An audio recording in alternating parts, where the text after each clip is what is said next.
It's time for us to get official here. Welcome to MythBusters for this, the 23rd day of October, 2019. Boy, we've gone through a lot of the month already and no shortage of topics. Today's is an interesting one, I think. It has to do with punch and roll. What in the world is punch and roll? So this is what, just move stuff over here. We don't want to do that. And now I've messed it up. Okay. All right. What in the world is punch and roll, and do I need to learn how to do punch and roll? So first of all, what is punch and roll? Well, we know it is not what we see on the right there. That's Punch and Judy. That's something different. But today we're going to talk about what punch and roll is, what the history of it is, why there is such a thing, and also if there are any alternatives to it. Starting with, okay, no, it's not that either. That's a different kind of punching, and you have to be able to roll with the punches, but no, that's not what we're talking about either. Punch and roll is a technique to add or to change a recording by listening to what precedes the edit point and then punching into record mode and recording your voice continuous from there, adding something. It lets you hear and read along so that you can match the copy better. So, maybe you've got the copy in front of you and you can read your way into it until you get to the point where you want to start recording the fresh take. And at that point, it switches from play to record and it starts recording you. So it gives you a running lead into it. It gives you the chance to try and match things up better. Let me talk. No, it's not this either. No, it's not that kind of punch. The history of punch and roll. Punch and roll is not something modern. It's not something new. It goes back to the era of tape-recorded voiceovers. And the idea was that, and I can tell you that at my first radio job, one of the assignments that we got, it was like a special thing that everybody was asked to do, is something special for Christmas. And I did something called an old-fashioned Christmas, where I went around and interviewed people at nursing homes and other places and had them talk about what Christmas was like when they were growing up. It was very interesting. And then I combined the clips that I had taken from my interviews with those people and interjected them with my own comments or narration in between. But because I was not familiar with the idea of punch and roll at that time, every time I started the tape recorder to start recording my parts after having dubbed in one of the interview clips, when I would go to hit play and record, it would go chunk. The tape deck would make this noise, and you could hear it in the recording. So someone would be talking about, I remember we used to have Vadling. It's a Swedish, rice dish at Christmas time, and then you'd hear chunk. Here's someone else in their comments, so it didn't sound real good. That's the problem with working in a physical setting with a tape deck, is that a tape deck has relays that clunk into action when you start the play part of it. Going into record mode doesn't add any noticeable sound, just a tiny, tiny, tiny little relay click. But the starting of the motors to actually start things rolling, that definitely has a clunk sound to it. So starting a recording from a dead stop just makes too much noise, gets picked up in the recording. Whereas rolling in play mode first and then punching into record mode is nearly silent. So let's take the same example of the old lady who I interviewed. I can still remember the interview with her. And if I had been standing by and I'd played some of her interview leading into the part where I was going to talk, and I had held my finger on the play button while it was in play, and just as it was time for me to start talking, I had held down play and then simultaneously put my other finger over onto record, it stays playing, it's still moving, the motor doesn't have to change what it's doing, but adding that second finger into record mode switches it so that it can start recording me. And then I could have come on and said, another interesting historical fact about Christmas gone by. So that's the technique, and it's nothing anybody ever taught me. As a matter of fact, it was something that I just kind of learned on my own. Okay, here it actually shows me doing this. So you can see that there's a finger on play and there's a finger on record at the same time. And what I would be doing is, as I'm playing back a little bit of what's leading into what I'm about to do, then I would be holding down my finger on the play button, and at the point where I want to punch in, it was called punching, I would punch the record button, and it would switch over to record mode, and I could talk, and there would be no audible chunk or clunk sound. Rolling in play mode and then punching into record mode is virtually silent. So it's not Punch and Judy, it's not boxing, and it's not Party Punch. This is what it really was like, punch and roll. And as I mentioned, I figured it out myself. I just, I didn't have anybody to tell me at that time, but I just kind of discovered that, and it became something that I did then for decades, because for a lot of the time that I was in radio, it was pretty much all physical equipment as opposed to digital. And it carried over not just to, like at the radio station, I would go to studios to record my voice. I started doing voiceovers while I was in radio back in the 1990s, and would travel to studios to record my voice. And it would be a situation where I'm sitting on one side of the glass, the engineer's on the other side of the glass. And if I would mess up, sometimes he would back up the tape, and then he would start it playing so I could hear it in my headphones. And I would read along. I'd actually be reading with it, so my voice was following the meter and the style and the, of the voiceover that I'd done so far, so that when it came time to just jump in and start doing the additional part where I'm going to fix what I did before, I'm going on faith at this point that he is doing the same thing, that he's punching in so that I can then take a breath and keep going. Or sometimes I'd take a breath kind of leading into it so that I was ready as soon as the previous sentence ended, so that I could just pop in and keep going. And so that's the way punch and roll worked. Sometimes they would put the new take on a separate track too, which takes a little of the pressure off, because then things can be moved around a little more easily. One of the things that punch and roll gives you is, even in the realm of software now, is the ability to read in, like we talked about, and to match style, so that you don't have to just try and guess or estimate or approximate how you sounded. You'll actually have read into it, so you're already kind of in the mode. The way it works in software usually is that you place the cursor in the waveform at the place where you want to do the punch, and there's usually a keyboard combo that you hit. It can be like Shift-D, I think maybe that's what it is in Audacity. I can't remember that for sure, but that could be it. And what Audacity or whatever editor you're using will do is it will then jump back in the recording 5 seconds or whatever you have it set to, and it'll start playing. So you're watching your copy and you're getting ready, and here it comes, and you get to the point where you know that this is where you need to pick in there, jump in. So you take a breath and then you continue on, because it has at that point gone from play mode into record mode, right at the place where you put your marker. So what they call the part before you start recording is the pre-roll. And the pre-roll can be set, like I said, to whatever length of time you want it to be. And depending on the setup, the speaker usually becomes muted. If you're listening through headphones, it can be either muted or unmuted, or if you're listening through speakers, it can automatically mute at the time when it goes into record mode, so that you don't have feedback coming into the microphone.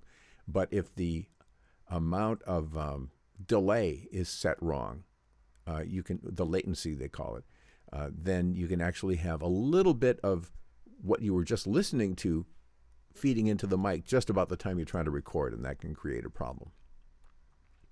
So talking about software punch and roll, some of the potential disadvantages of it are that the pre-roll time is hardwired. Like I mentioned, you set it at 5 seconds, you set it at 10 seconds, and it's not as, when it was tape, you could back it up to exactly how much you wanted and then, roll in a certain amount, whereas it's a little less intuitive in a way, using software because it's set to a pre-roll time of 5 seconds or whatever you want it to be. The latency issue can be there for you sometimes where depending on your computer, the quality of your audio interface hardware or your sound card or whatever you're using, there can be a little bit of delay, and that can get into your speakers or into your ears and can be a little disorienting, as you're listening back, if things don't all time out exactly how you want them to time out. And if you are doing your punches onto another track other than your main track, then you got to deal with all of that. It becomes a lot of cruft stuff on all these different tracks, and you have to kind of sort through all of that. So now we go from punch and roll to what I'll call Dane's sucker punch. This is the way that I do it these days, and I've actually done it, again, ever since I went digital. I've done it this way and have had no trouble at all in doing it, and I'll demonstrate it today. So this approach is not, I'm not saying this is what you need to do. This is what I hear from too many people, do it this way. If you don't do it this way, you're doing it wrong. And that's not what I'm saying at all here. But I'm going to go to Twisted Wave and bring up a waveform. And we're going to mess around a little bit today. I also have a script handy here somewhere. There you are. And I'll just put that over kind of on the side. Let's see, how can I do this? I'll do it like this. There, that's pretty good.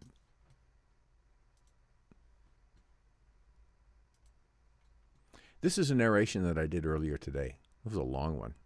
I'm in the process actually still of proofing it.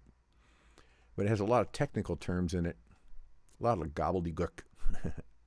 I'm going to listen to it a little bit just to kind of get my bearings. Changing the map is just a significant side effect for me, not the core of the discussion. An enthymeme is an argument that one part of is fully understandable and the rest of which is based on an assumption. This is fine as long as both sides accept this assumption. When an undefined element is not accepted, we make a logical error. I hope to pay off the loan from the bank soon. My late aunt promised a reward to everyone who looked after her. The second part of the example is just assumptions. We don't know who looked after the aunt or what reward she promised. We are missing the facts. The last sophism in this category... Okay, well, this part has all been proofed, so there's nothing really that I'm seeing here in the way of an issue, but I'm just gonna pretend that there's a problem. All right. The last sophism in this... We don't know who... We are missing the facts. Let's just work with that. We are missing the facts. We are missing the facts. By the way, there's a certain amount of latency while I'm doing this feed over the internet, which causes what I'm hearing to be slightly delayed from what I'm watching on the screen. So it's a little different situation than what would be normal. Excuse me, but he promised. We are missing the facts. We are promised. We are missing the facts. Let's say I wanted a little different inflection there. All I've done is to put, she promised, my cursor at the end of the last thing that I want, and I just take a breath and keep going. I don't read into it. So, the facts. We are missing the point. Missing the facts. Okay, we're missing the facts. We are missing the facts. Okay. She promised. She promised. We are missing the facts. Okay, so now I'll take out this one. And we'll leave the one that was just recorded. Reward, she promised. We are missing the facts. The last sophism in this case, you can see it's completely natural. All I did, again, was to just place my cursor at the end of the previous item. Reward, she promised. She promised. I'll usually say a couple of words just to kind of put myself in the frame of mind. So, she promised. We are missing the facts. We are missing the facts. We are missing the facts. Okay, so we have... in this case, I took several different takes, and I'm just going to grab one of them, pull these back, and I'll also get rid of this one, the original. Ward, she promised. We are missing the facts. The last sophism in this category... Okay, so there again, any one of those takes would have been okay. The main thing that you have to do in order to accomplish all of this is to just make sure that you use a consistent distance on the mic. Whatever it's going to be. For me, it's from my little finger knuckle to my thumb. For some people with smaller hands, they'll go from the tip of their little finger to their thumb. But decide on something. Decide on something. And just always do the same thing. So position your mic always the same distance. Think about where you want it relative to, now let me show you mine. Where you want it relative to your mouth. Mine is always below and then angling slightly up, like this. That way I don't get the popped P's, even though I don't have any kind of a pop filter on here.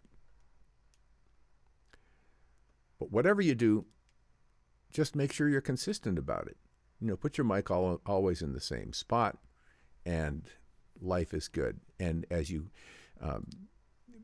microphones are so reliable on reproducing your voice. As long as you have your face in the right position and your mic at the right distance, it'll take care of itself. But if you don't, if the next time you get up to your microphone, it's at a different angle and it's closer or it's farther away, or you're slumped instead of sitting up, or whatever you normally do, just make sure you get yourself exactly how you always find a way that's comfortable for you and stick to it. That's what I'm trying to say. That way, no matter which voiceover you need to go back over and fix, you can do it easily. The next thing I'm going to do, we won't say this because it's just a little test one. I'm going to create a new file, and I'm going to do it will not take me long to mess up. What I just showed you would be how to edit something in the middle of what's already there. Now I'm going to show you how to do a voiceover where you're doing punch as you go along, where let's say that you want to get the voiceover done in one shot. And at the most, you want to just go back and give it a quick listen and be sure everything's okay. But you don't want to have to go back and, like the person at the end of the parade with the shovel and the pail who's cleaning up after the horses. I prefer to just kind of do it as I go along mostly. So just picking up on a little bit of the same script. We don't know who looked after the aunt or what reward she promised. We are missing the facts. The last sophism in this category is unobtainable perfection. When evaluating the pros and cons of a course of action, remember that your choice should be made on the basis of the alternatives available. The error of unattainable perfection is committed when lack of perfection is the basis of rejection, even though neither alternative is perfect. For example, we should ban nuclear power generation because it can never be completely secured. All right, well, it just happened that I managed to get all the way through that one, but let's say that I didn't like how the end of that went. For example, we should ban nuclear. So after, for example, here's what I'm going to do. I'm just going to drag across and delete, Control X. And then I'm going to say, for example, we should ban nuclear power generation because it can never be and then I messed up. So I'll do Control Z.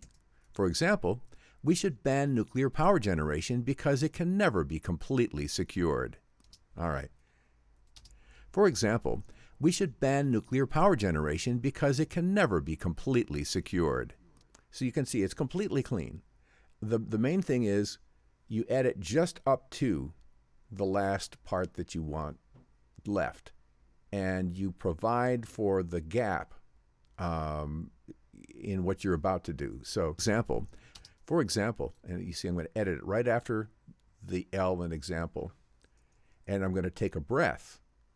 When I start recording, I'm going to take a breath and then keep going. For example, we should ban nuclear power generation because it can never be completely secured.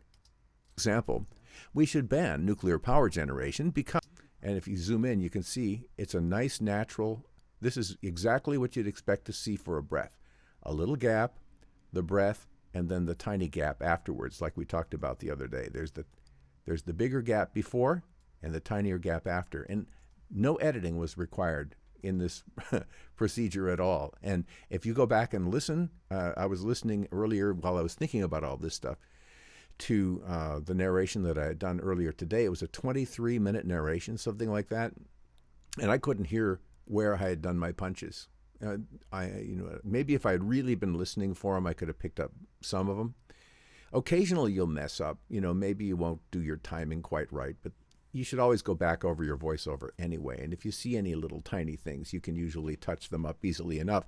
For example, let's say that maybe I had come in a little too fast on this punch that I did. What I can do is just put my cursor after it.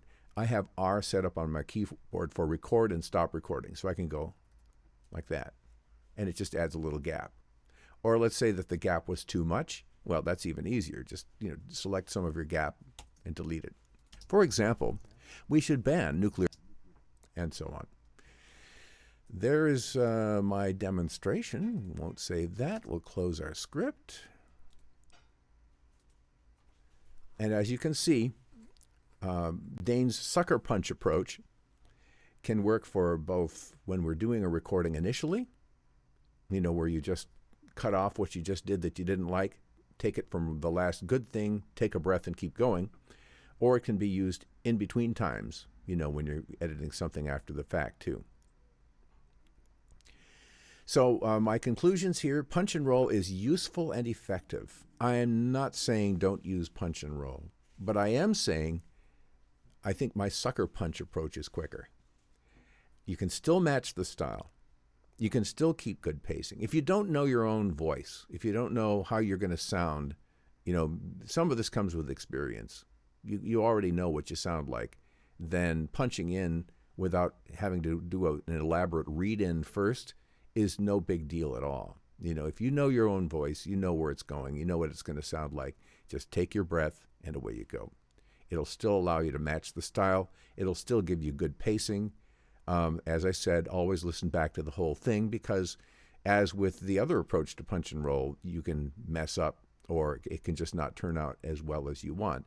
So minor cleanups, do them if needed. But in my own case, as I said, it isn't often needed. Usually it just comes out great. So I hope that's helpful to you today. We're going to be taking some comments from people before we hang up on our live feed today, but a couple of quick mentions. First, one is if you haven't gotten the Gig Winners course yet, and you want to know what it takes to make a good demo, this course can be really helpful. And so have a look at that if you like. It's $75, and it really takes you through a lot of good information from some really expert people that I interviewed for this, including Bill DeWeese, Mark Grau, Laurent Javon, Don Barnes, and Todd Schick. And it's just interesting just to hear from them. I learned some stuff myself.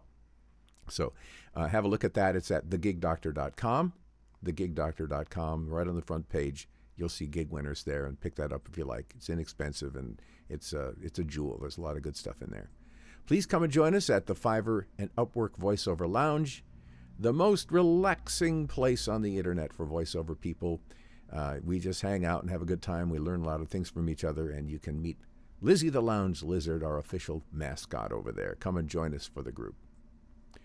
We got another one coming up Monday, and are we wrapping it up next week? I think probably we are. So, but it's, there's still more to come. I've got more good subjects. I've actually got more subjects than I'll be able to cover, so we'll do even more of them probably into November. And I've already got some fun ideas for some interviews for November as well, including one with someone who does impersonations amazingly well, someone else in Great Britain who has a parallel to what I do that makes for kind of a fun little tongue twister. So we'll talk about some of that stuff later on. We're going to get to your comments here in just a moment, and in the meanwhile, we'll kind of shut things down on the main part of this deal, and look forward to seeing you on Monday. So thanks once again for joining me for this Friday edition of MythBusters.